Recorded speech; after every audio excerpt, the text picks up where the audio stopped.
উত্তরের জেলা পঞ্চগড়ে গত এক সপ্তাহ ধরে দেশের সর্বনিম্ন তাপমাত্রা রেকর্ড করা হচ্ছে। আজ তাপমাত্রা রেকর্ড করা হয়েছে 11.3 ডিগ্রি সেলসিয়াস। আকাশ পরিষ্কার থাকায় কুয়াশা কম থাকলেও শীত অনুভূত হচ্ছে। এ বিষয়ে বিস্তারিত জানাতে পঞ্চগড় থেকে যুক্ত হচ্ছেন সহকর্মী সোহাগ হায়দার। সরাসরি যাচ্ছি তার কাছে।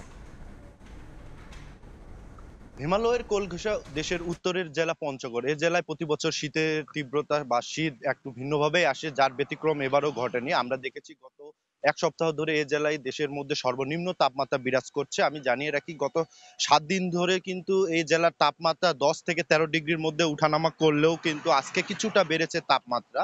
আজকে সকাল 6টায় দেশের মধ্যে আজকে সকাল 6টায় কিন্তু তাপমাত্রা রেকর্ড হয়েছে 11.3 ডিগ্রি সেলসিয়াস তাপমাত্রা। তবে গতকাল আমরা জেনেছি যে দেশের মধ্যে সর্বনিম্ন যে তাপমাত্রা সেটা কিন্তু ছিল 10.9 ডিগ্রি সেলসিয়াস। আর বর্তমানে আমরা গত কয়েকদিন ধরে লক্ষ্য করছি আবহাওয়ার যে বিরূপ প্রভাব সেটা কিন্তু একেবারে ভিন্নতা দেখা দিয়েছে। দিনের বেলা একটি গরম আবহাওয়া থাকছে, ঝলমলে রোদ থাকছে এবং সন্ধ্যার পর থেকে কিন্তু সকাল পর্যন্ত ঘন কুয়াশায় চারপাশ ঢেকে থাকছে। তবে বিগত 2 থেকে 4 দিন ধরে কিন্তু কুয়াশার যে পরিমাণ সেটা কিন্তু অনেকটাই ব্যতিক্রম ছিল।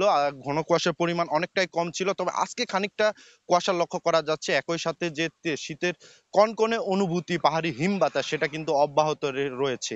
আমি জানিয়ে রাখি যে প্রতি বছর শীতের তীব্রতায় কিন্তু এখানকার যারা নিম্ন আয়ের মানুষ রয়েছে তারা কিন্তু একটা বিপাকে পড়ে। তো আমরা জেলা প্রশাসনের সাথে কথা বলেছি। জেলা প্রশাসন বলছে যে এবারে এখন পর্যন্ত প্রায় 2000 শীতবস্ত্র তারা পেয়েছে এবং আগাম আর কয়েকদিনের মধ্যে পুরোপুরি শীত নামবে, সেক্ষেত্রে কিন্তু তারা আরো চাহিদা পাঠিয়েছেন। তবে সার্বিক বলা যায় যে পঞ্চগড়ের শীতের তীব্রতা সেটা কিন্তু ধীরে ধীরে বাড়তে শুরু করেছে। আমরা একই সাথে লক্ষ্য করেছি যে সন্ধ্যার পর থেকে কিন্তু রাত পর্যন্ত ঘন কুয়াশায় ঢেকে থাকছে চারপাশ। তবে আরেকটি বিষয় বলে রাখি যে শীতের তীব্রতা বা প্রকোপ বৃদ্ধির সাথে সাথে কিন্তু এখানকার হাসপাতালগুলোতে কিন্তু শীতজনিত রোগীর সংখ্যা বেড়েই চলেছে।